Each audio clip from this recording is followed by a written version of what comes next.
नमस्कार, मी प्रियांका पाटील। आपण पाहत आहात राष्ट्रीय लोकराज्य न्यूज, निर्भीड बातम्यांचे व्यासपीठ। आज आपण दिवसभरामध्ये घडणाऱ्या घडामोडींवर नजर टाकूया। कांदिवली गांधीनगरमध्ये केमिकल फॅक्टरीला लागली आग। भारत कवितके मुंबई कांदिवली पश्चिम। कांदिवली पश्चिम येथील गांधीनगरमधील एका केमिकल फॅक्टरीला आग लागली होती।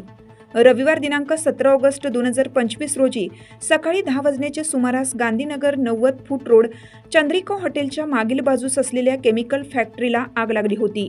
यावेळी आमचे मुंबई प्रतिनिधी भारत कवितके यांनी या घटनास्थळी भेट दिली असता निदर्शनास आले, या आगीत फॅक्टरीचे नुकसान झाले, परंतु सुदैवाने यात जीवितहानी झाली नाही।